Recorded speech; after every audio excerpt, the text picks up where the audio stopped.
colonized by men from another dying planet. Despite the theories and speculations, the answer remains an unsolved mystery. As to where he is, that's easier. A planet 8,000 miles in diameter, located in a remote portion of a galaxy, somewhere in infinite space. Why is he here? That too remains an unsolved mystery.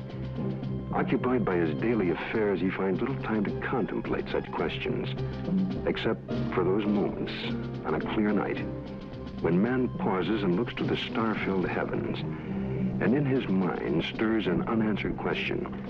He searches his thoughts for an explanation, a key to the faint, forgotten memory of his past.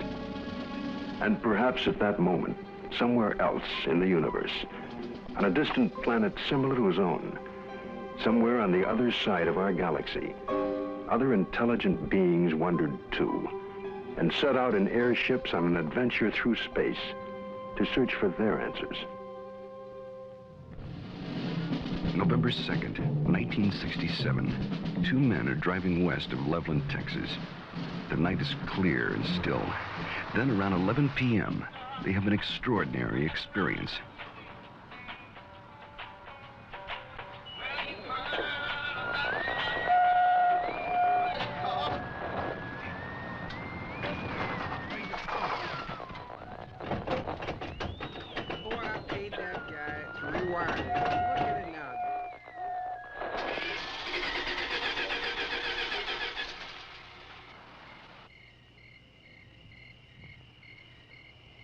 Come on, let's get out and check it.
After the object disappears, their lights come back on.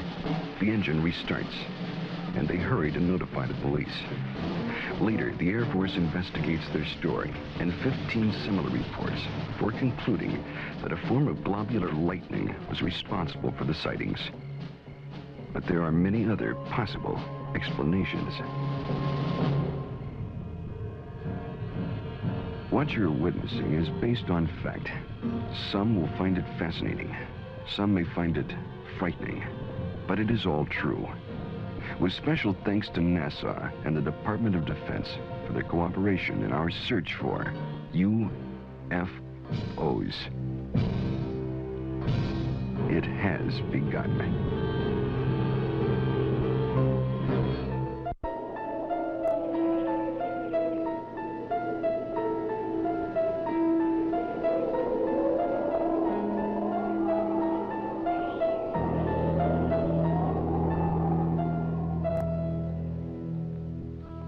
The Old Testament, Ezekiel chapter 1. It came to pass that the heavens were opened, and I saw visions of God.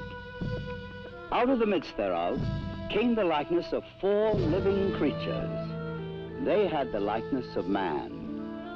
Now, as I beheld the living creatures, behold, one wheel upon the earth by the living creatures. The appearance of the wheels and their work was like unto the color beryl, and their appearance and their work was as it were a wheel in the middle of a wheel. And when they went upon their 4 sides, and they turned not when they went. As for their rings, they were so high, they were dreadful, and their rings were full of eyes round about them 4. And when the living creatures were, the wheels went by them. And when the living creatures were lifted up from the earth, the wheels lifted up. This account took place some 500 years before Christ. Other accounts very similar appear in earlier ancient writings. The Greeks and Romans also are known to have made observations of such things as phantom chariots appearing in the night sky. Records also tell us that during the reign of Charlemagne, there were many accounts of encounters with tyrants of the air and their aerial ships. These accounts so concerned Charlemagne that those reporting such strange phenomena were subject to torture and death. Here is one recorded event given between the 8th and 9th century in France. One day, among other instances, it chanced at Lyon that 3 men and a woman were seen descending from these aerial ships. The entire city gathered about them, saying that they were magicians sent by Charlemagne's enemy to destroy the French harvest. In vain, the 4 innocents sought to vindicate themselves, saying that they were their own country folk and had been carried away a short time since by miraculous men who had shown them unheard of marvels. Luckily, the Bishop of Lyon pronounced the incident as false, saying it was not true these men had fallen from the sky, and what the townfolk said they had seen there was impossible. The people believed what their good bishop said rather than their own eyes, and set at liberty the 4 ambassadors from the ship. The date was November 12th, the year 1887. The time was near midnight aboard the sailing ship Siberian, when it was reported that several people aboard ship witnessed a huge sphere of fire. It was observed arising out of the ocean. It rose to an altitude of 16 meters, then flew against the wind and came close to the ship, then dashed off toward the southeast. This sighting lasted a full 5 minutes. Within the years 1896 and 97, mysterious airships were reported all across the United States. In Oakland, California, a group of streetcar passengers reported a winged cigar that sent out a stream of bright light. The sighting spread through Colorado, Texas, Kansas, Nebraska, Iowa, and many other states, particularly in the Midwest. On April 11, 1897, Walter McCann of Rogers Park, a few miles north of Chicago, took a photograph of an airship. The New York Herald, as well as the Chicago Herald Tribune, pronounced the plates as being genuine and not a fake. Dr. Jacques Vallée, international authority on the UFO experience. The first thing I'd like to dispel is a frequent misconception that UFOs are limited to this country. Very often people ask me, how come I never hear about UFOs in other parts of the world? How come we only hear about UFOs in America? Well, UFOs are not an American phenomenon. They are a worldwide phenomenon. That's one of their most dramatic characteristics. The first major wave of sightings, and sightings tend to come in very intense series over a couple of months, over a given region of the world. The first such major wave occurred over Scandinavia in 1946. There was a major wave in this country in 1947, mainly in the western states. And then there have been waves in the US in 1950, 1952, and so on. And there have been intense concentrations of sightings in Africa, in Latin America, in Mexico, in the Soviet Union, in the People's Republic of China, Australia, New Zealand, and on and on and on. I don't know of any single country that has not had a series of UFO sightings. May 1975, Manitoba, Canada. Unidentified flying objects have been reported over the small town of Carmen. The objects have been seen by many witnesses over a period of several weeks. May 13, 1975, cameraman Alan Carr of station CKY in Manitoba photographs 2 separate sightings over Carmen in front of 4 witnesses. The first sighting occurs at approximately 10:30 p.m. The object appears to be stationary just above the ground. Then, almost simultaneous, with a flash which appears in the sky, the object moves north at blinding speed. Only when the film is later analyzed in slow motion does Carr realize what he has captured photographically. Approximately an hour later, a second sighting occurs. The object appears over a group of trees and moves from left to right at an apparently low relative altitude to the horizon. Again, slow motion analysis provides a fascinating study of this unexplained event. On June 30th, 1973, Jean Bigot of the Astrophysical Institute flew over Chad aboard the Concorde, packed full of scientists and scientific apparatus, at 17,000 meters altitude. In the twilight of a total eclipse, Mr. Bigot photographed the horizon with his camera.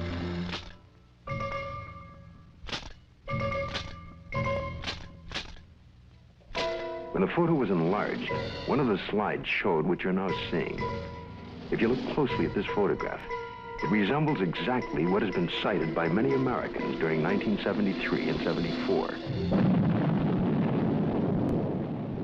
Although NASA takes no official position as to the UFO phenomena and their probable explanation, nevertheless, there remains on the record several unexplainable sightings by Gemini, Apollo, and Skylab astronauts. The first sighting occurred during Gemini 4 in June of 1965. Astronaut Jim McDivitt suddenly spotted a cylindrical object with arms and antenna. And when seen against the day sky, it appeared white or silvery. The object then appeared to be moving toward the craft. Suddenly, they lost sight of it. During the sighting, the astronauts were able to take these photographs and movie films of the UFO. Gemini 5, later that year, after 3 days and 5 hours into their mission, were contacted by Houston Control Center, advising the astronauts that Houston had picked up and was tracking another object, which was pacing Gemini across the entire United States. They estimated the UFO between 2,000 to 10,000 yards from the craft, and as large as the Gemini craft itself. Because of the limitations of viewing area aboard their capsule, no visual contact was made. Radar continued to track the object until they passed the Ascension Islands in the Atlantic. It then disappeared. Gemini 10 crew, Collins and Young, picked up objects traveling together in orbit. A positive identification has to date not been made. This photo was taken during the Gemini 11 flight on the 18th revolution, 27 hours and 47 minutes after liftoff. September 13th, 1966. This UFO was tracked visually and recorded on film by the crew, and is truly considered unidentified by the photo interpretation experts at NASA. Perhaps the strongest and most spectacular of all the sightings took place aboard Apollo 11 on its way to the moon for the first moon landing. The ship was 1 day out, on July 16, 1969, when they spotted an unusual object. It had a sizable dimension to it. At first, the crew thought it was the Saturn IV booster rocket and called Houston for confirmation. Houston informed them the booster in question was some 6,000 miles away. The object remains unknown. During the Skylab 3 second manned flight, on the 23rd day of 1973, at sunrise, a series of 4 exposures were made by the crew of a visually sighted unidentified flying object, or satellite, as considered by the NASA Photo Interpretation Laboratory. The Skylab crew noticed a large star-shaped object, brighter than a planet or star. They watched it for about 10 minutes. They estimated its distance as from 30 to 50 nautical miles from Skylab. It, too, remains an unknown, despite North American air defense and NASA's attempt to identify it. Among the thousands of military men in recent times who lost their lives while in the service of their country, the circumstances surrounding Captain Mantell's death are indeed extraordinary. This experienced military pilot who'd flown in the invasion in Normandy and numerous missions over the Rhine under heavy attack would take with him to his death perhaps the closest glimpse of what was thought to be a UFO. The date is January the 7th, 1948. The time is 2 o'clock in the afternoon here at the Godman Air Force Base, just outside of Louisville, Kentucky. A Kentucky state policeman calls in to report what he has sighted. It's an unusual aircraft, circular in appearance, approximately 250 to 300 feet in diameter. I'd say it's moving westwardly at a pretty good clip. Any information? Negative. I will check with our commanding officer. Instructions were given to contact nearby Wright-Patterson Air Base to see if they had any experimental aircraft up in that area. Flight test. We have no experimental aircraft in the area. The reports still continued to come in from adjoining towns. At 1:45 p.m., it happens. It's very white and looks like an umbrella. I don't know what it is. Through the binocs, it appears to have a red border at the bottom at times and a red border at the top at times. At approximately 2:30 p.m., a flight of Air Force P-51s come into view. The base commander decides to contact the flight leader, Captain Mantell. This is Godman, base commander. Roger, Godman Tower. This is NG-869, flight leader. Over. NG-869 from Godman Tower. We have an object out south of Godman here that we were unable to identify. We'd like you to take a look for us. Roger, I will take a look for you if you give me the correct reading. Mantell moves ahead of its wingman. The tower advises the flight leader to correct his course 5 degrees to the left to 210 degrees from Godman Tower. Godman Tower, this is flight leader NG-869, Captain Mantell. Object traveling at half my speed and directly ahead of me and above, and I'm closing in to take a good look. Can you give us a description? It appears metallic and to be of tremendous size. I'm going to 20,000 feet. The other pilots level off under 15,000 feet and start down. At approximately 3:15 p.m., Godman Tower loses sight of the UFO. 5 minutes later, the report came in that Captain Mantell's plane had crashed. He was found dead. His watch had stopped at 3:10 p.m. that afternoon. What was it that caused this experienced pilot to become intrigued with an object that he would unwittingly give his life pursuing?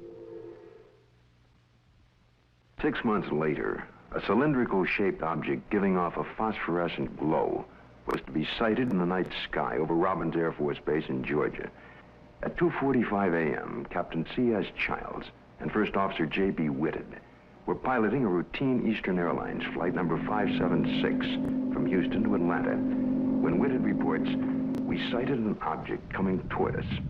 This strange object had a stream of red fire coming from its tail, and I could see it was much larger than anything I had seen or read about." Childs then notices that the object had no wings supporting it. It passed us on the right side. Its speed was about 700 miles per hour. And both men get a very good look at this unusual object. It was about 100 feet long, shaped like a cigar. As it passed, they clearly saw 2 rows of windows, an upper and lower, that were large and square. During that evening, there was a third witness, the one passenger who was awake on that Eastern Airlines flight, Clarence McKelvey. I was startled, frightened. A male steward came to me and said, "I notice you've been looking out the window. Will you talk to the pilot?" And I said, "Well, of course." The pilot came down with his clipboard. He was visibly shaken. He told me that he had been a flyer in the war and had covered so many million miles of flight and had never seen anything like this before. What was it that I saw? Well, I saw this object. It was cigar-shaped. It had a row of windows. Behind them, it was lit. Out of the rear was a cherry red flame. This hair-raising experience was witnessed by 3 aircraft, a passenger, and ground observers added more corroboration. The conclusion of an air intelligence report was that the object remains unidentified as to origin, construction, and power source, and goes into the record classified as unknown. This is the Pentagon, Washington, D.C. And this man is Colonel Bill Coleman. He was Chief of Public Information for the United States Air Force from 1969 to 1974. It was here at the Pentagon that the Defense Department first became interested in the UFO phenomenon. This occurred in the late 1940s, with reports about objects and lights seen in the sky by military personnel and others. The Air Force decided to investigate the matter anyway. There was that one possibility that these flying objects could well be foreign weapons used for test purposes and might affect our national security. The investigative branch was called Project Sign. The project had only been underway for about 2 weeks when the Mantell crash had made headlines across the nation. The staff's investigation was far from complete, but public pressure was enormous, and they were forced to come up with an answer to really quiet growing speculation that Mantell had been killed by hostile aliens in some flying saucer. That's when we decided that Mantell had chased the planet Venus. However, this was an initial finding. The Chills and Whitted case had an impact on the Air Force project. It presented the first close-up account by highly reliable witnesses. The object described led some of the staff to postulate an extraterrestrial theory, and they wrote up an estimate of the situation, which at the time was classified top secret, suggesting that the saucers were from outer space. This theory was rejected by the Air Force Chief of Staff, General Hoyt Vandenberg, and even other Project Science staff members as not having enough proof. So the extraterrestrial visitation idea was dropped for the time being. It's been said in jest that if these UFOs are from other worlds and they wanted it to be known, all they'd have to do is land on the White House lawn. But an incredible incident, too quickly forgotten in time, took place over our Capitol. In 1952, Air Force spokesman for the Pentagon and UFOs at that time, Mr. Al Chop, relates the famous incident that stirred the Capitol, causing a request from even President Truman to be kept up to date on all the details. There were radar reports of unidentified flying objects over the nation's capital. We had 3 reports. One came from Andrews Air Force Base radar control room, and 2 from the radar controls at Washington National Airport. The first sightings consisted of a number of unidentified targets picked up on radar. Then a call was placed from National to the Andrews Air Force Base flight controllers. They were apparently tracking the same targets. Then Andrews reported a visual observation of 3 objects that were apparently in the same position as those indicated by our radar sets. The target stayed on radar until about 12:30 a.m. They moved slowly at first, about 100 to 200 miles per hour. Then one of the targets sped away at a fantastic rate of speed. It moved west from Andrews toward Riverdale. The estimated speed was 7,300 miles per hour. At this time, in the tower, we had about 7 targets on the radar scope. These unidentified objects were flying all over the city. They even violated the restricted air corridors here over the White House and over the Capitol building. The phenomena wasn't to subside. The following Saturday night, July 26th, a repeat performance unsettles the Capitol again. I was awakened the following Saturday night around midnight by a telephone call to my home in Virginia. It was the public information officer for the Federal Aviation Authority. He told me the air traffic control radars were again picking up a large number of UFOs over the Capitol area. First, they would follow a definite flight path, and then they would suddenly disappear. Others would come into view just as suddenly. I placed a phone call to the command post in the Pentagon, and I asked for an intercept. About 2:40 a.m., we got a radio call from a flight of F-94s, 2 aircraft in the flight. They also, at about that moment, appeared on our scope. And at that moment, a very frightening thing happened to us. All of our unknown traffic completely disappeared the moment those aircraft came on the scope. The flight leader called in and said, well, it doesn't look like we're going to do any good here, so we're going to go back to base. And at the very moment those aircraft disappeared, all of our unknown traffic appeared again on our scope. And again, it was a very frightening experience. We called Andrews Air Force Base, and they reported exactly the same thing happened to their scope. 10 a.m. on the morning after the sighting, General Landry, at the request of President Truman, called intelligence to find out what was happening over Washington. It was the largest and longest press conference held in the Pentagon since World War II. General Samford headed the conference and said that he was personally satisfied that the radar scope sightings were the result of temperature inversions, which are known and account for certain blips on radar. Although this was the conclusion of the Air Force investigations, interestingly enough, the actual report begins with this opening comment: a study of the various reports regarding the subject. Radar sightings do not allow a positive and final explanation to be made. The CIA now would enter the picture by convening a panel of top scientists to examine the UFO phenomena. The CIA's concern was that recent waves of sightings might constitute a threat to our national security. The thinking was that the enemy could exploit UFOs as a decoy in the preparation for an attack on the United States. 5 outstanding scientists and various Air Force and CIA representatives were to meet on Wednesday, January 14th, 1953. Among the panel members was one associate member who was destined to have more experience with the UFO phenomena than any other American scientist to date, Dr. J. Allen Hynek, astrophysicist and head of the astronomy department of Northwestern University. I was called into the meeting on Thursday.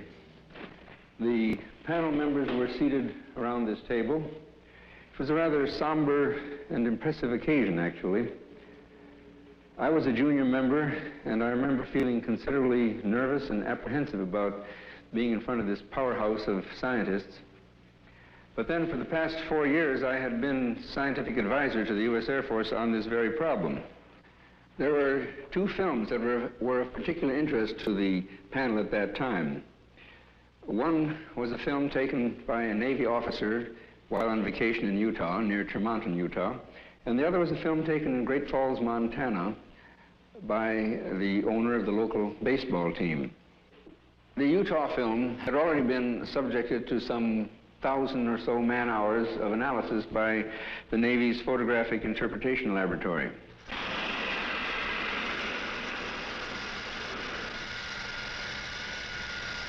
So the panel got up from their chairs and crouched around the wall to examine the films, and they asked to have the films run several times, as a matter of fact. Now, the Navy had, on the basis of their detailed analysis of the Utah films, they had concluded that the objects shown in the films could not be birds, balloons, aircraft, and so forth, but indeed that they were self-luminous, unidentified objects. Despite this conclusion, the panel rejected it and concluded that the objects were birds. They couldn't be unidentified, therefore they had to be birds. I came away from the meeting and from the room with the distinct feeling, however, that the panel had deliberately moved to debunk the whole subject and not to give it the serious scientific attention which it deserved.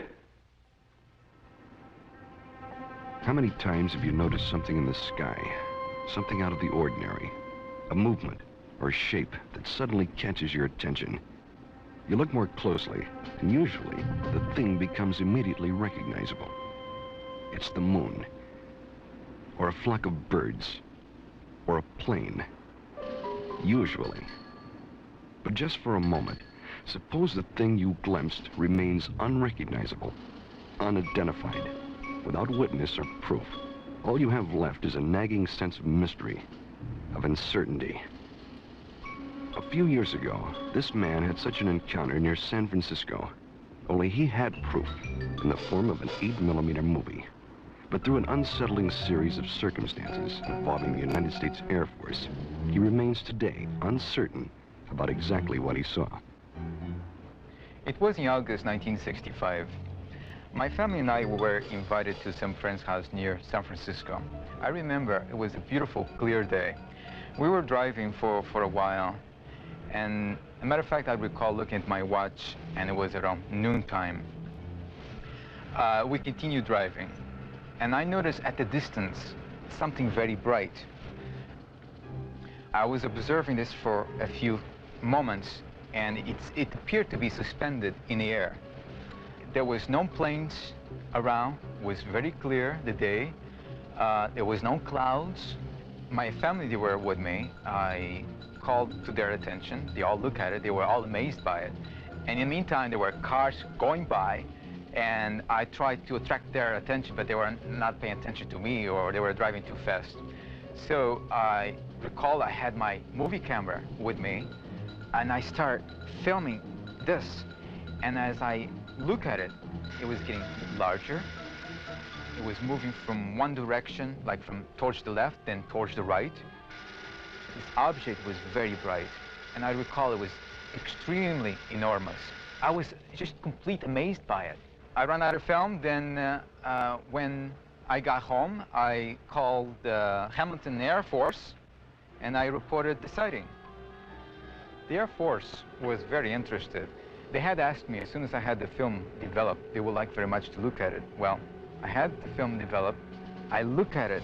There it was, very bright, quite clear, and moving very rapidly. So I captured this right on film.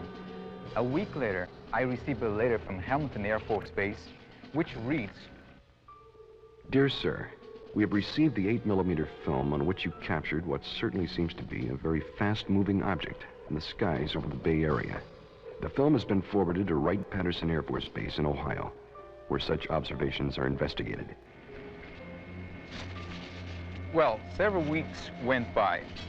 Finally, the Air Force returned my film, and I noticed immediately it was not the original film. It was not that clear, and the quality was very poor. For some reason, or good reason, the Air Force decided to make a copy. They kept the original, and I end up with a very poor copy. Close examination of the film returned to the Air Force reveals that it is, indeed, a print, and not the original. And while the print is very poor quality, we can still catch a tantalizing glimpse of something extraordinary in the skies over San Francisco. Watching it again, this time with the aid of a pointer, it's easier to spot the elusive thing. But to date, no one has been able to make a positive identification. No one except possibly the Air Force. I would imagine the film is somewhere in their files, and probably by now they forgot all about it. But I will not forget that day. The sighting itself had such profound influence in my life, because since that time, powerful, extraordinary events has happened to me, which I have no doubt are direct result of my experience. But I can't talk about it publicly. It seems the CIA was to become involved in the UFO phenomena again, in a most unusual way. A series of episodes were to take place that up until the airing of this program were not public knowledge. The events were so bizarre that it's hard to conceive they happened to individuals associated with such no-nonsense organizations as the Office of Naval Intelligence and the CIA. This man is retired Lieutenant Colonel Robert Friend, U.S. Air Force, and former head of Project Blue Book. Friend, now on the management staff of Celesco Industries Incorporated, which builds and launches missiles for defense testing purposes. Friend now relates this most unusual experience. It was 1959 when I was invited to attend a briefing in the security portion of this building. It seems a retired Rear Admiral had information about a woman in Upper Maine that purported to have established contact with extraterrestrial beings. 2 naval intelligence officers were sent to investigate. The naval officers met with the woman, and she went into a trance, supposedly to establish contact with the purported extraterrestrials. And then they asked her scientific and technical questions that a woman of her education could not possibly know the answers to. Yet, as the questions were put to her, she was able to answer easily with seeming telepathic help from these purported extraterrestrials. According to the report, she indicated there was an organization, OEEV, which meant Universal Association of Planets, and that organization had a project, UNZA, meaning Earth, which was being conducted. Then an unexpected turn took place. One of the naval officers was informed by the woman that they, the extraterrestrials, were willing to answer questions directly through him, a naval commander and intelligence officer with no prior experience in telepathic communication. He took over and attempted to write down the answers to questions put to him by his fellow naval officer. The word traveled back quickly to Washington officials and a very skeptical CIA. Nevertheless, there was no reason to totally disbelieve the report of this highly respected Navy commander. Questions were put to him, such as, do you favor the government, religious group, or race? And would there be a third world war? The answer to both was no. The group then asked if they could see a spaceship, and the commander, still in a trance, told them to go to the window and they would have proof. The group moved to the window where they supposedly observed a UFO. I was told that a call was made for radar confirmation. The reply came back that that particular quadrant of the area was blanked out on radar at the time. After being briefed on all of the details, I asked the commander if he would attempt to contact me. He sat for several minutes and then appeared in a deep trance with his Adam's apple moving up and down rapidly. Questions were put to him, and he answered them by printing in rather large letters using rapid but jerky motions. It wasn't at all like his natural hand. During the course of the questioning, we learned the names of some of the so-called extraterrestrials. One was Krill, C-R-L-L-L. Another, Alomar, A-L-O-M-A-R. And another, Affa, A-F-F-A, purportedly from the planet Uranus. A case that just as well could have been written by a very imaginative science fiction writer. But here in my hand is the actual account of the incident by one of the agents present at that time. The names of 7 men present are listed here. Because of the unusual nature of the incident and at their request, their names will remain confidential. Another reason for control of the Blue Book files was to protect the names of witnesses. To help satisfy public demand, periodic summary releases were made. We had no proof that we were indeed being visited by extraterrestrial vehicles under intelligent control. However, we couldn't prove that there weren't spaceships either. It created a dilemma for the Air Force. In 1966, an important incident takes place in Michigan. It creates enough of an uproar that President Gerald Ford would at that time call for a congressional hearing on UFOs. Here are excerpts from Ford's actual letter to the House Armed Services Committee. The Air Force sent a consultant, Dr. J. Allen Hynek, to investigate various reports, and he dismissed all of them as products of college student pranks, or swamp gas, or an impression created by the rising crescent moon and the planet Venus. I do not agree that all of these reports can be or should be so easily explained away. I am proposing that the Science and Astronautics Committee, or the Armed Services Committee of the House, schedule hearings on the subject of UFOs and invite testimony from both the executive branch of government and some persons who claim to have seen UFOs. I think we owe it to the people to establish credibility regarding UFOs. Sincerely, Gerald R. Ford, Member of Congress. Congress acts on Ford's letter and holds an open hearing under the chairmanship of L. Mendel Rivers of the House Armed Services Committee. Only 3 persons are invited to testify: the Secretary of the Air Force, Dr. J. Allen Hynek, and Project Blue Book head at the time, Colonel Hector Quintanilla. Hector Quintanilla relates the events and reports of the unusual sighting that led up to the congressional hearing. And the other one here at Dexter. Based upon the original reports from the Sheriff's Department, it all began at 8:35 p.m. on March 20th, when Frank Manor, who used to live over there, reported to the Sheriff's office that he had seen a strange object in the swamp over there. According to the police report, the police officer, in company with the complainant, proceeded along Territorial Road until they reached Brant Road, at which time they turned left, proceeded to the end of the road, secured their vehicle, got out of the automobile, proceeded along the cornfield, keeping the trees lined to their left. Then they crossed an open field to the creek. They crossed the creek and reached this point, which was their vantage point, and observed the object. Frank Manor described the object as brown in color, quilted, with a porthole in the center, sort of flat on the bottom, cone-shaped towards the top, 2 small lights, one at each end, One glowing bluish green, the other one a brilliant red with a glow at the bottom. Well, of course, by the time I arrived, the situation was so charged with emotion that it was impossible for me to do any really serious investigating. I had to fight my way through reporters to interview the witnesses.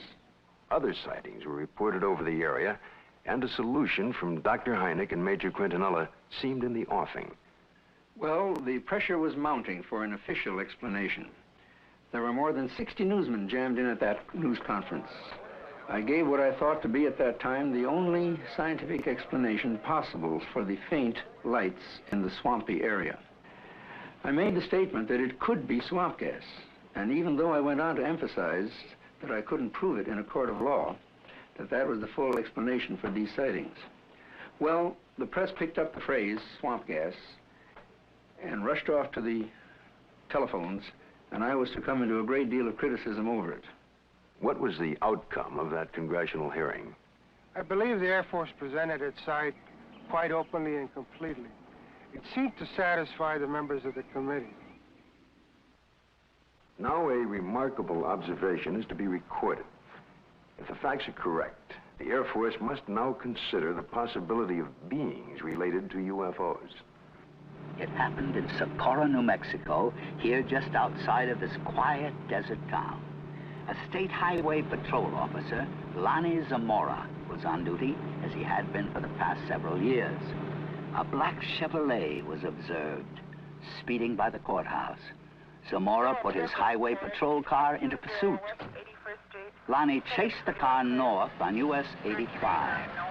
As he passed this hilly area, Zamora heard a roar and something caught his attention. 10 or 15 seconds pass. Lonnie then calls in to the sheriff's office. The time was about 5:45, I recall, and he said, Socorro to 1044, an accident. And then he said, I'll be 10-6 out of the car, which meant that I was going to be investigating a possible accident. And I went up this road about a half a mile, and then I stopped my car and got out and looked out, and I could see a white looking object in the distance. I thought it was an overturned car at first, but I got into my patrol car and went up closer to it. And when I started to get out of the car, I heard a big roar.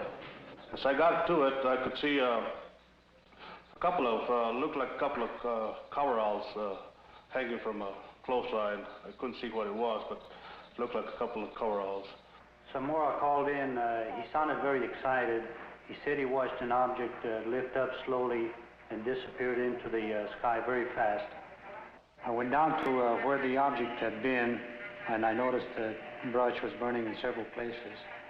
The object had left 4 perpendicular impressions on the ground. I noticed several bushes were smoldering, but they felt cold to the touch. I noticed what appeared to be a couple of oval footprints on the ground. I knew Lonnie had seen something. The proof was right there.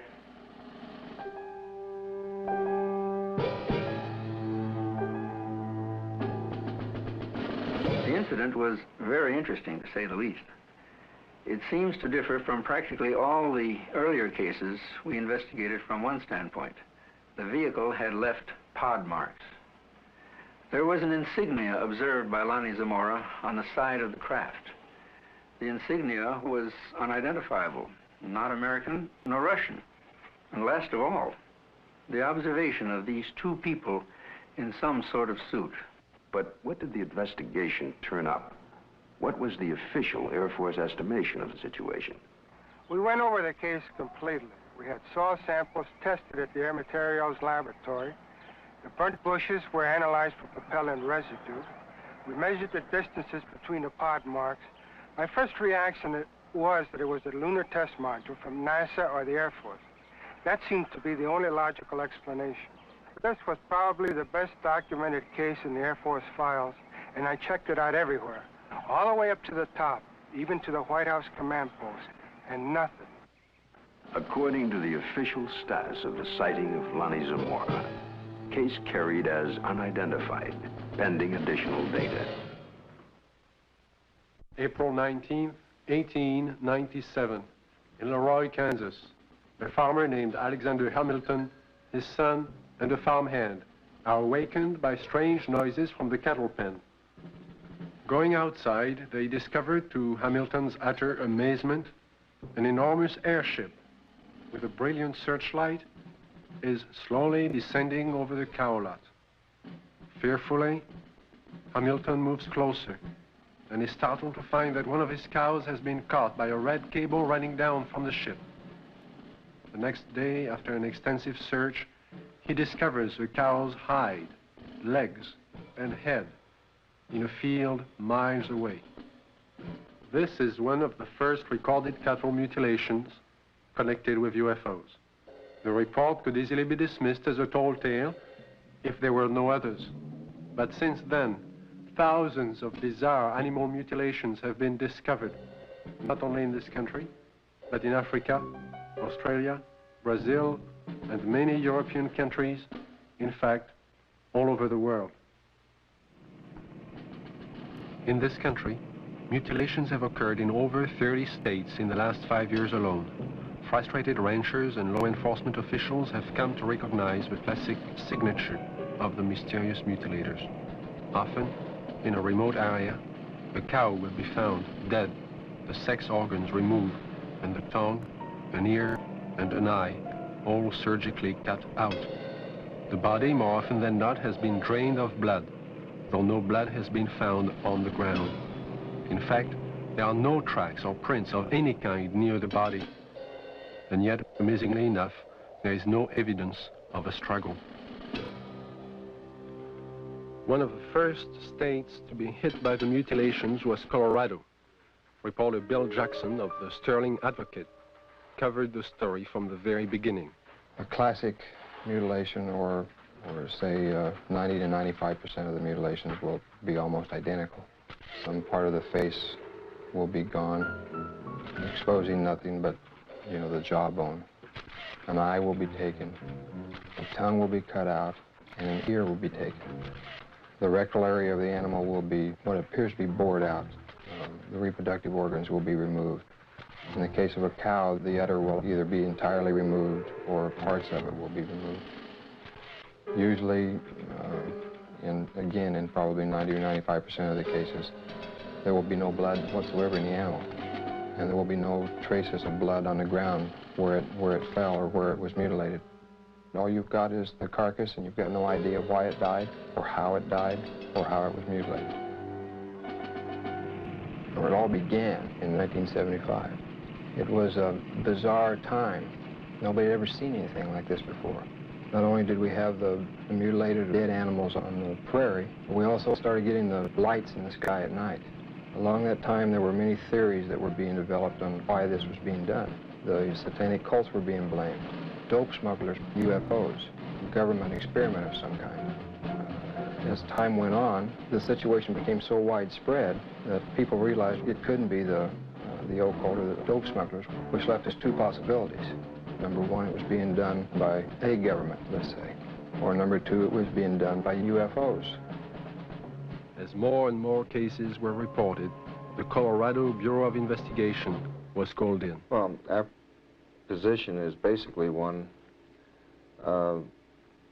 where predators, at least our investigation determined that predators were responsible for probably 99% of the reports of mutilations. As I said, there were 203 separate reports received from this agency. But of the 203, we only received 45 tissue samples to conduct microscopic analysis on. Of the 45 tissue samples, we found that only 2 of those 45 had actually been mutilated with a sharp instrument. When they first started, they would send samples of these animals to the CBI, to Fort Collins, to try and determine what was the cause of their death, what was mutilating them. And 9 times out of 10 or more, the report would come back that were being caused by predators. Now, these ranchers and the sheriffs in these rural areas had been around cattle all their lives. They'd been around coyotes all their lives. And they knew that this just wasn't possible. A coyote would not do that. Predators, when they come in and start to eat, now I'm talking about four-legged predators. They'll come in and they'll bite, and then they'll pull and they'll tear.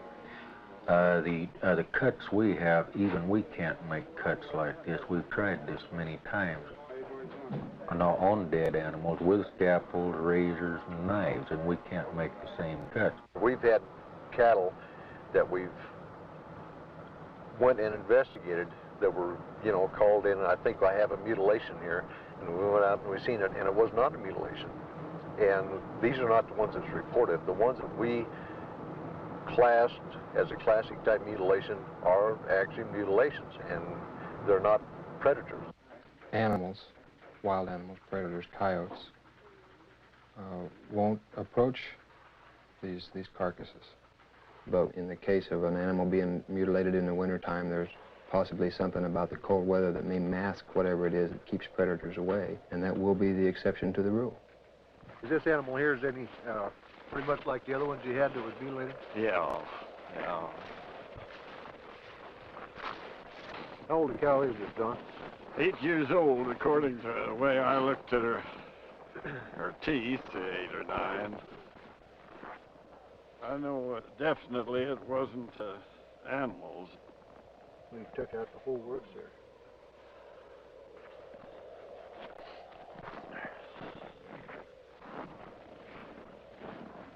Don, now on this critter here, how this looks like a real incised wound. Yeah. Well, it looks, it's definitely cut. Oh, yes. And everything, you can tell that. I mean, even at the age that it is right now, that's opposed to the way it is to where the animals have been to it on this other side over here. Kind of notice there, the difference there, Don, between here and how animals have been to that, and that flesh is torn. Yeah. And it's not a real incise, but yet when we seen this animal the other day, now these were all incise, good clean cuts on it. Definitely.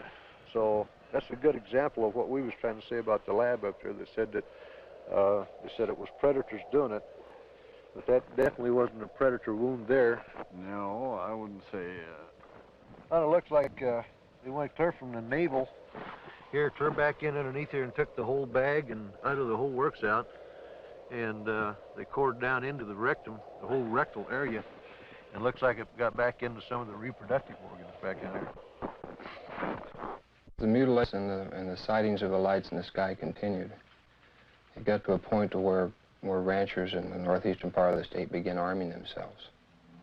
They weren't getting the results they wanted from state authorities. They were concerned for their families, and they never knew when they might be next. They began patrolling their pasture land, watching over their herds at night. Lights from the sky, when they got too close to a herd of cattle, the ranchers shot. Well, I think everybody was a little edgy. Right. Everybody started carrying high-powered rifles. I don't know what good it would have done, but everybody was awfully nervous. I'm completely convinced that there's something there that's not normal. There's a lot of questions that are unanswered, I'm sure, and hopefully someday maybe somebody will figure it out. Unidentifiable lights in the sky have appeared in virtually every area of this country which has been plagued by cattle mutilations. But no explanation has been found for these strange sightings. There are some who believe that these objects in the sky are responsible for thousands of mysterious cattle deaths which continue to this day. Though state and local officials have stated their views about the mutilation mystery, surprisingly few veterinarians will speak publicly about the situation. This man is an exception. Dr. William Fitzgerald runs an animal clinic in Durango, Colorado. Because of his expertise in the field of veterinary medicine, he was asked by the sheriff's office to perform an autopsy on a mutilated cow found in a remote area of state-owned forest. This particular animal had been largely exsanguinated. The anus and about the first 4 inches of the rectum had been removed. The preputial skin and the last 2 or 3 inches of the penis had been severed flush with the body wall. The left eye had been removed, and the last 1/3 of the tongue had been cut. A portion of the lips on the left side of the animal were also sawed off, presumably to gain access to the tongue, but this makes no sense because that portion of the tongue could have been easily pulled out and cut off without that, so I don't understand that point. Reports I have heard, some that I have read subsequent to this time, indicate that people have seen mutilations that they attributed to predators. And if this was a predator, he had 2 feet and a 6-inch knife, because it was a very sharp single cut in most instances. And although not the world's leading expert, I work with knives frequently. I know what they do. I know the marks they leave. Exsanguination, the removal of blood from an animal, has been a predominant trademark of the mutilators. Few officials have found an answer to the technique used in this procedure. Dr. Fitzgerald describes what he thinks is the method. If a large bore needle is placed in the animal's jugular vein while the animal is sedated, under anesthesia, or awake if you like, somehow restrained, however, the animal's heart will function as a pump and will pump out very nearly all of its blood through that needle. As the animal's blood supply begins to diminish, a natural physiological mechanism takes over and sequesters or draws what remaining blood is left into the internal organs in the center to supply the vital organs, the liver, the heart, the brain. And it will leave the peripheral area, the skin, all of the non-vital centers, largely bloodless. So if you can successfully withdraw the major portion of an animal's blood, you can cut on that animal and there will be virtually no bleeding at all from the surface. I know that I keep coming back to this point, but the animal was apparently restrained with something other than ropes. Why, I don't know. It was apparently washed completely clean. Why, I don't know.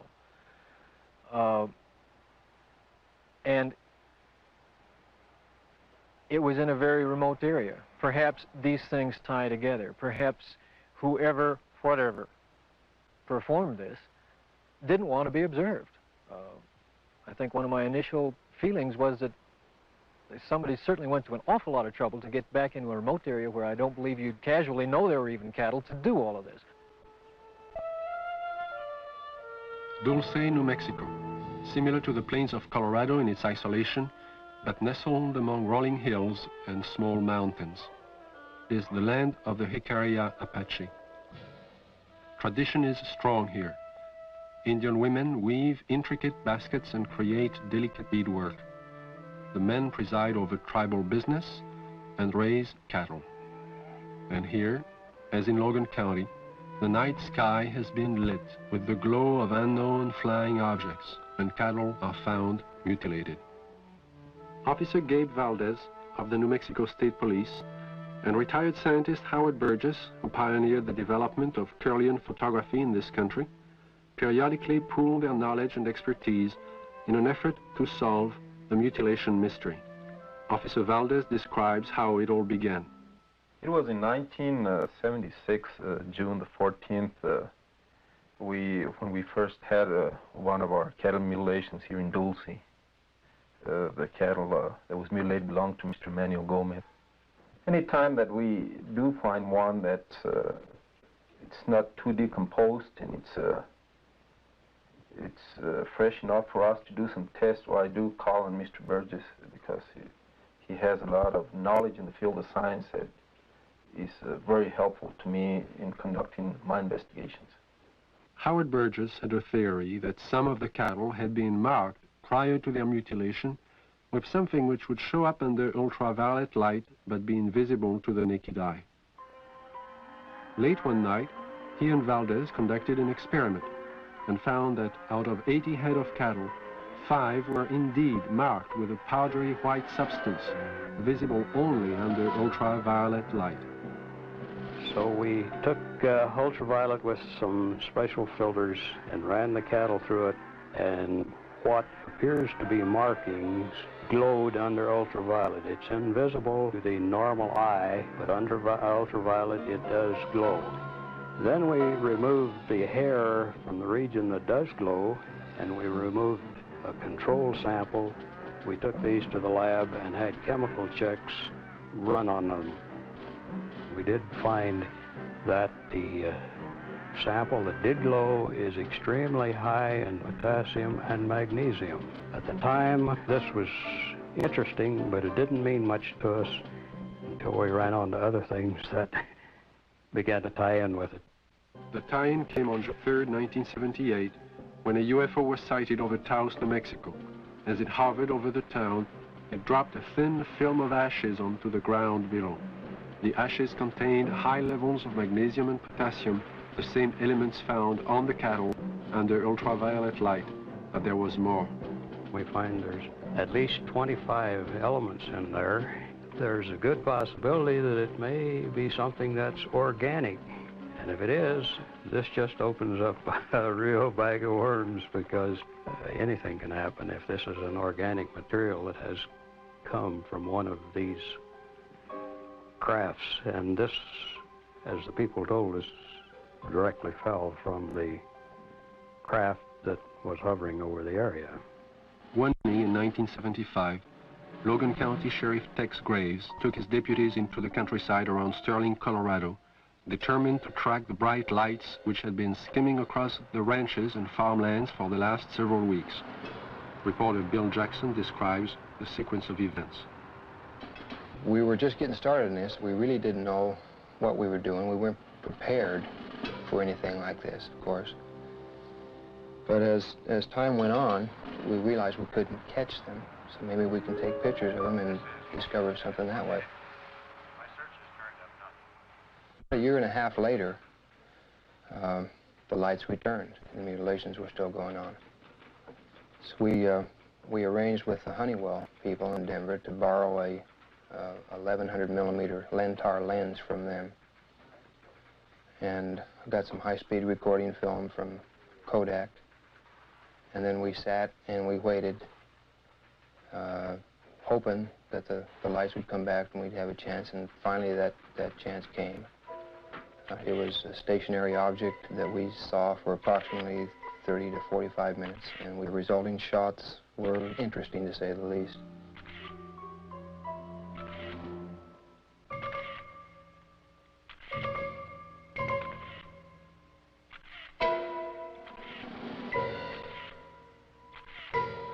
Shortly after these final exposures, the object just disappeared. It was almost like somebody hit a light switch and it was there no longer. What are these unidentifiable lights? What is their nature and their purpose? Why have they appeared in the night skies immediately prior to the discovery of mutilated cattle? And how many more animals will die before the mystery is solved?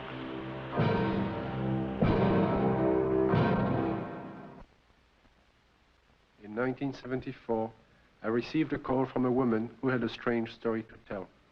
One night, as she and 3 friends were returning to Los Angeles from Lompoc, California, they encountered an unidentified light in the sky. Thinking at first it was a helicopter, the friends paid little attention.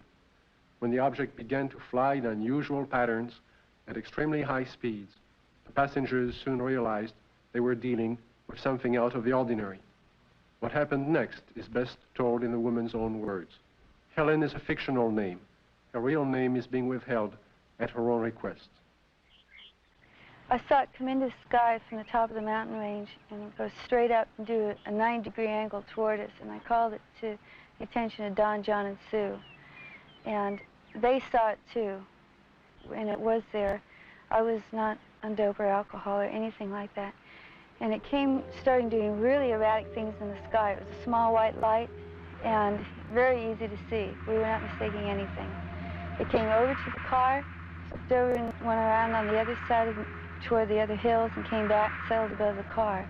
By this time, because it was so close, it was 8 lanes of freeway, at least in diameter and even a little wider, saucer-shaped, a very white, luminescent light emitted from the entirety of it. The ship stayed above us, out in front of us, about a minute or two, and we watched it, and none of us were saying a thing. And we just kept driving, and it kept staying in front of us. And then out of the perimeter of it, closest to us, came 4 white beams of light, very much like funnel-shaped, smaller at the perimeter, and they descended upon us and came around each one of our bodies. And out of each one of our bodies, we started to float into that beam of light. The best description would be molecularly being dispersed. And when I looked over at Don and Sue and John, their bodies, their legs and their bottoms are still on the car seat, and their heads and their shoulders and their chest molecules were going through the roof of the car, along with mine. We didn't lose consciousness while this happened. We were completely conscious of going through the roof. And the bottom molecules of our body were coming through too, and we were about 3.5 or 4 feet outside the car, going toward the ship, and we hit an energy field, a strong one, and remembered nothing. Next thing I did remember, we were coming back, the same process, going back into the car. It wasn't until several years later that Helen realized she had experienced more than she remembered. Mental images, which she couldn't explain, caused her to visit a specialist who put her through a memory regression. In this relaxed state, Helen recalled the evening in question and described in detail the experience of being taken aboard the UFO.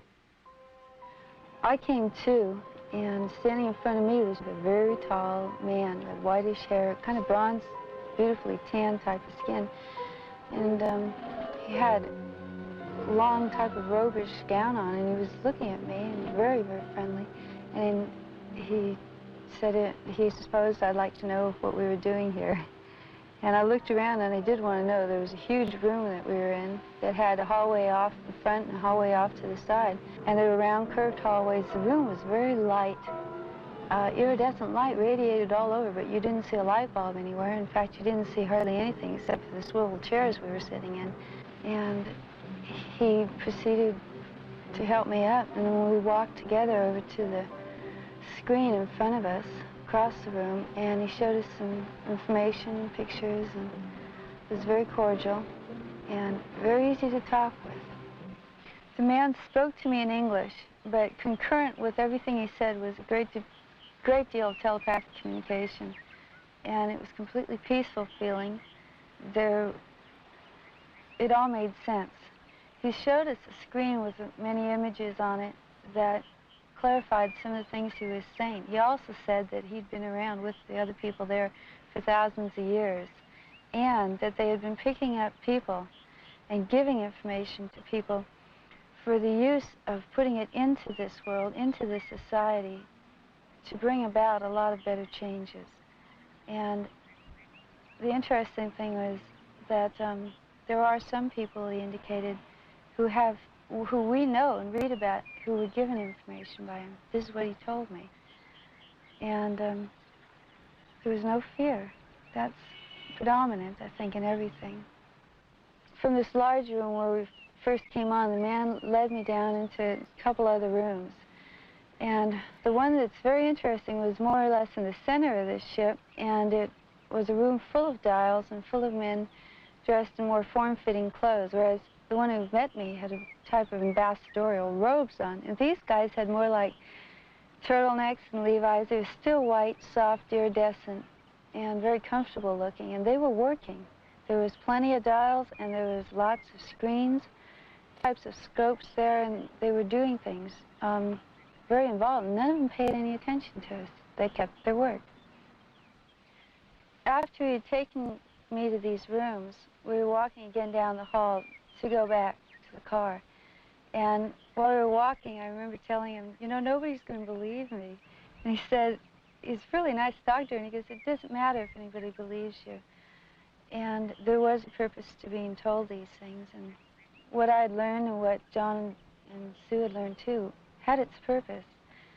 and he was very kind and very cordial. You could meet him on the street almost and not even feel anything unusual. And then we came back to the room, and we were put back in the car the same way as we were taken out. And we just this tremendous sense of peace, and that there was a lot more going on than we had originally thought. In December of 1969, amidst great public controversy, the Condon report from the University of Colorado was finally out. In summary, they found no evidence that UFOs were a threat to the national security, and the late Dr. Condon recommended that the Air Force terminate its involvement in UFO investigations and analysis. In 1969, the Air Force officially disbanded Project Blue Book and the study of the UFO phenomenon. Conclusions of Project Blue Book were: 1, no UFO reported, investigated, and evaluated by the Air Force has ever given any indication of threat to our national security. 2, there is no evidence submitted that sightings categorized as unidentified represent technological developments or principles beyond the range of present-day scientific knowledge. And 3, there is no evidence indicating that these unidentified objects are extraterrestrial. The files of over 12,000 cases were placed into storage. But the ubiquitous UFO wasn't to be influenced by this government position. Incidents were to continue, with daily reports of flying objects finding their way into the news media. In the closing months of 1973 and early into 1974 alone, there are over 1,000 unrelated and unsolved reports of UFOs from across the United States. Delaware State News, Dover, Delaware, October the 16th, 1973. Dover. 3 women on their way to the market saw it. At the same time, the crew of the Delaware State Police helicopter saw it. 2 airline pilots flying over Dover reportedly saw it. Flight controllers at the Dover Air Force Base saw it. Southern Illinois and Carbondale, Illinois, October 18th, 1973. It didn't make any noise, Don said. It had red and green flashing lights on the front and back. Times Dispatch, Richmond, Virginia, October the 19th, 1973. It was hovering, and we parked there on U.S. Route 15 about 2 hours and watched it. Walla Walla, Washington, January 30th, 1974. Guards of the Washington State Penitentiary have spotted what appears to be the same UFO 2 mornings in a row from their tower positions at the prison. Scranton Tribune, Scranton, Pennsylvania, February the 25th, 1974. Police spot flying object. State's UFO reports are increasing. October 21st, 1978, Bass Strait, Tasmania. A pilot named Frederick Valentich disappears after reporting a strange craft hovering above him. December 12, 1978, La Chapelle, France. A 45-year-old worker riding home observes an oval object. Together with another witness, he sees the craft hover above them. December 12, 1978, Guadalajara, Mexico. 2 luminous saucer-shaped objects are reported by residents, then by a police officer. December 16, 1978, Palermo, Italy. A bank clerk spots a disc of light and alerts the police, who take several photographs. January 2nd, 1979, Wellington, New Zealand. A veteran pilot and a newsman film 7 objects. January 4th, 1979, Jerusalem.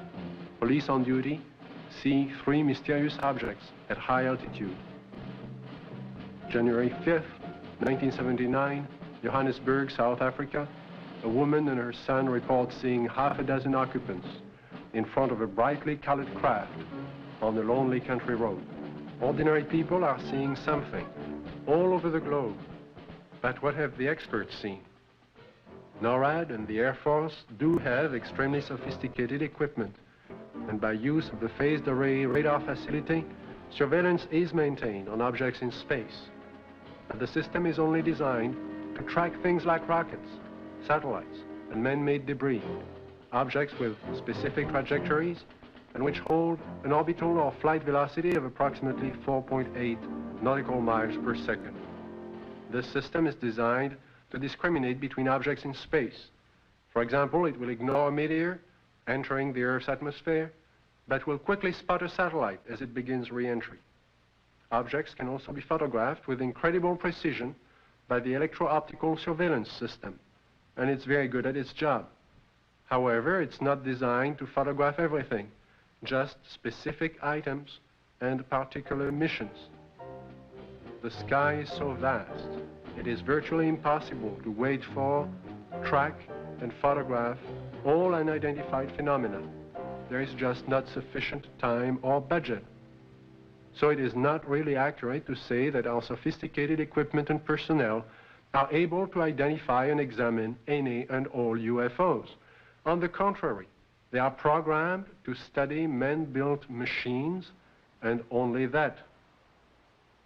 Among the many reports of UFOs in late 1973, one incident would stand out because of the credibility of the four witnesses.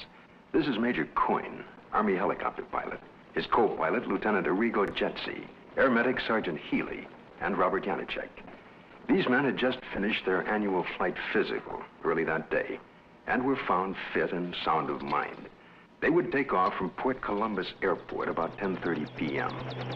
But what was about to follow, and the subsequent report they filed, would put to the test the credibility of these men. Approximately 8 miles east of Mansfield, our crew chief, Sergeant Robert Janicek, observed a red light on the east horizon. Did you gentlemen see the same red light? Yes, I did. Our helicopter was flying on a northerly heading. We were flying at an altitude of 2,500 feet. He indicated that the light seemed to be pacing the helicopter, moving along in a parallel direction with our aircraft. Which direction from the helicopter was the at?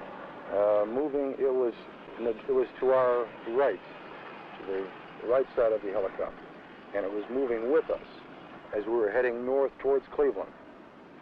And at this time, he indicated that the light changed its direction, was coming directly at the helicopter at the same altitude.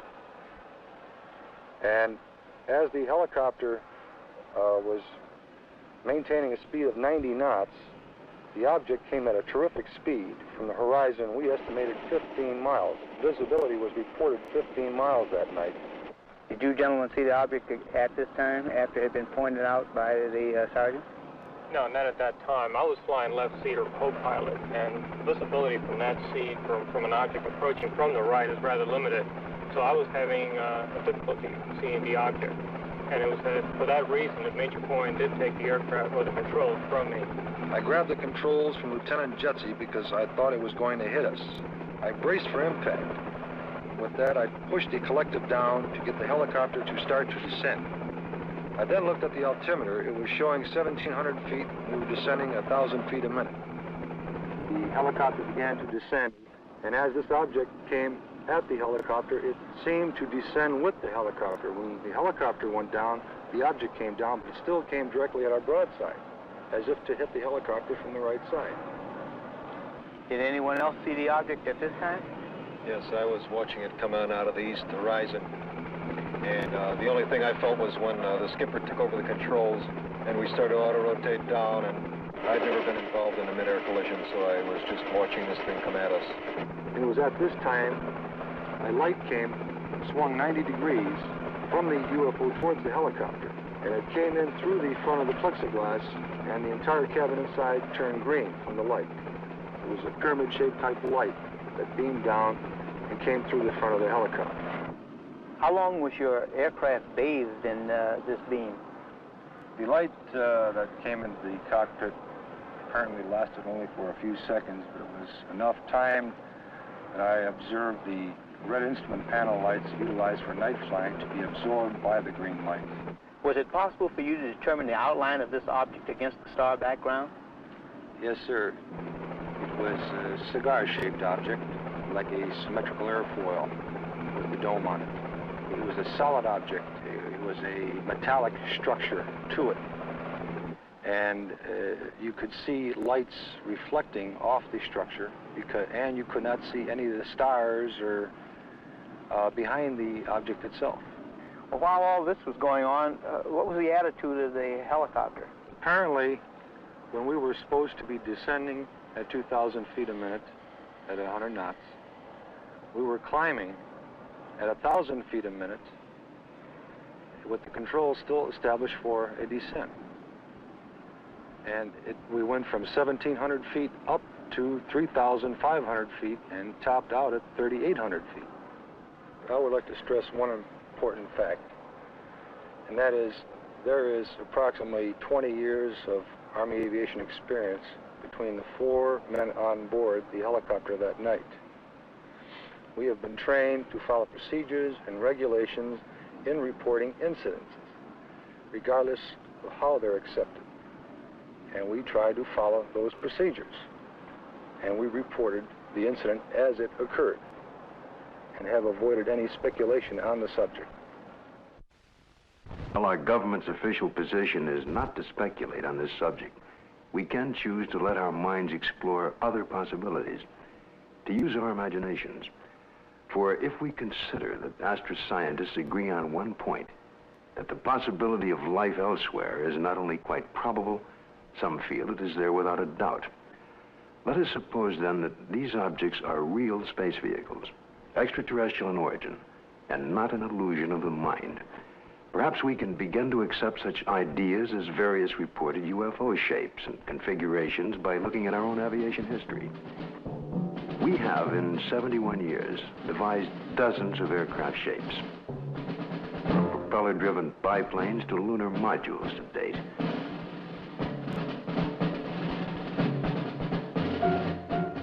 And by projecting into the future, it's conceivable that our technology may lead us to similar developments. As to the UFO's behavior, if they are space vehicles, they appear to have movement in advance of our understanding of what is possible in the 20th century. But we must realize, however, it stretches our imagination.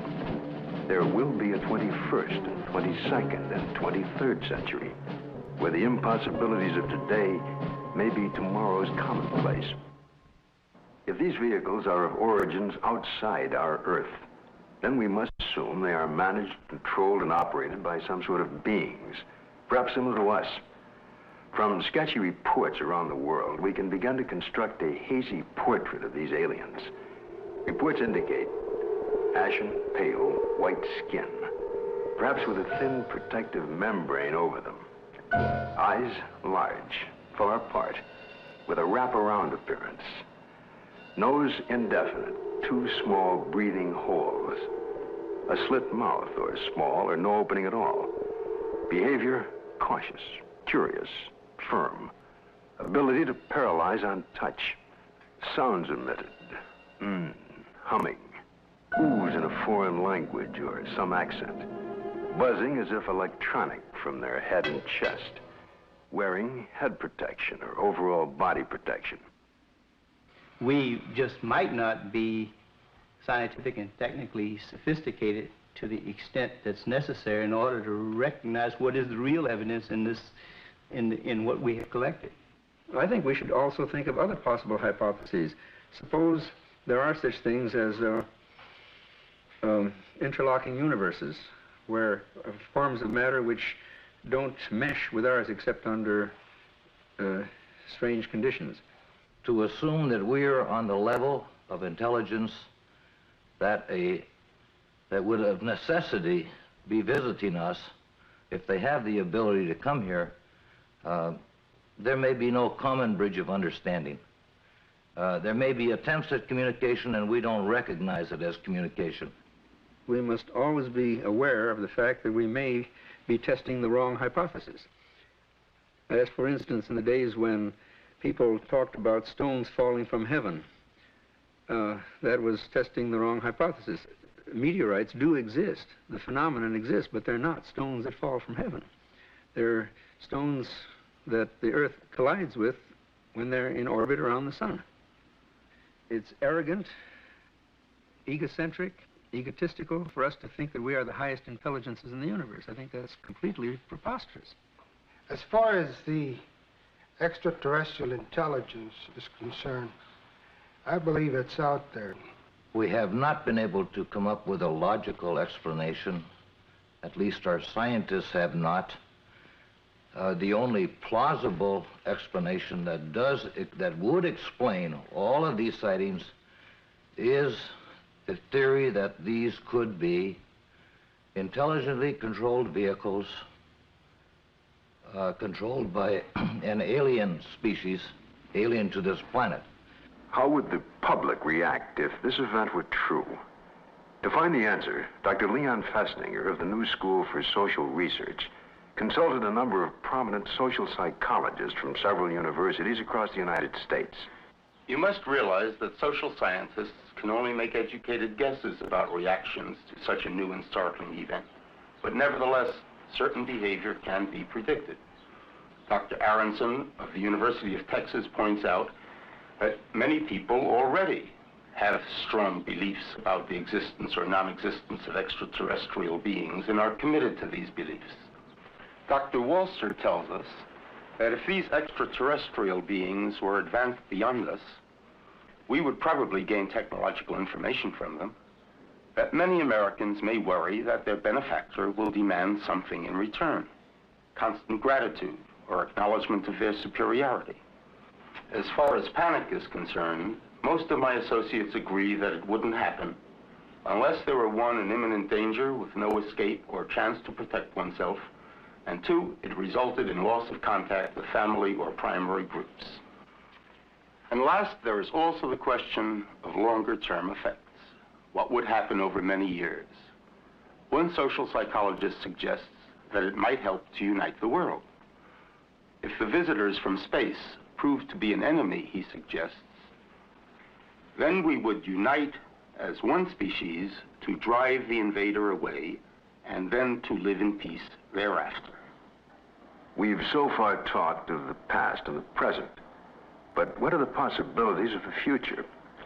It seems almost certain that if other beings more advanced than ourselves do inhabit other sectors of the universe, then it's quite probable there will come that day, that moment in time, when official contact will be made.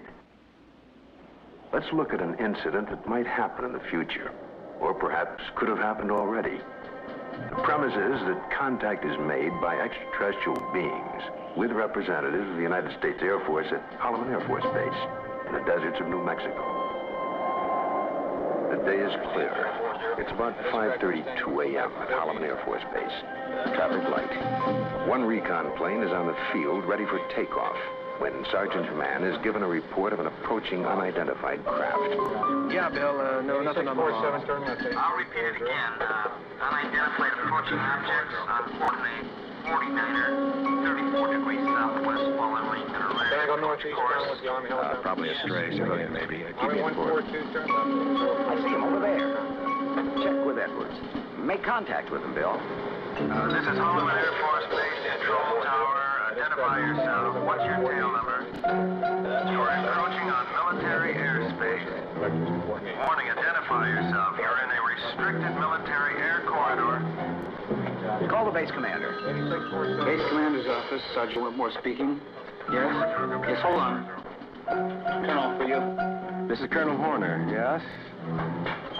Yes, an unidentified vehicle. You warned the aircraft again? 142, turn left. What's its shape? Check Edwards. Civilian patrol? Okay, all right. It's down to red alert. Unidentified aircraft approaching. Hey, Bill, give me a quick check with Wright Patterson Intelligence. There may be an experimental craft from somewhere, I don't know, here. Alert the fire chief and security and safety.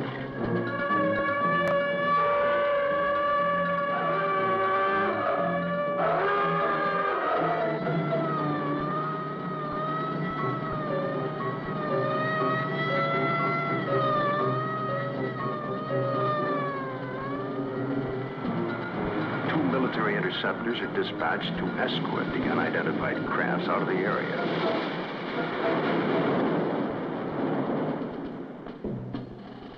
During a routine photographic mission, a tech sergeant and staff sergeant of the base photographic team were aboard a helicopter at the time and run off several feet of film of the three objects, one of which breaks away and begins a descent. A second high-speed camera crew on the ground runs off approximately 600 feet. The cameras continue to roll as the extraordinary vehicle comes into view. It hovers, almost silently, about 10 feet off the ground for nearly a minute and yaws like a ship at anchor, then sets down on 3 extension pads. Commander and 2 officers, along with 2 base Air Force scientists, arrive and wait apprehensively. A panel slides open on the side of the craft. Stepping forward, 1, then 2, and a third, what appear to be men dressed in tight-fitting jumpsuits. Perhaps short by our standards, with an odd blue-gray complexion, eyes set far apart, a large pronounced nose. They wear a headpiece that resembles a rope-like design. The commander and the 2 scientists step forward to greet the visitors. Arrangements are made by some sort of communication, and the group quickly retires to an inner office in the King 1 area. Left behind stand a stunned group of military personnel. Who the visitors are, where they're from, and what they want is unknown.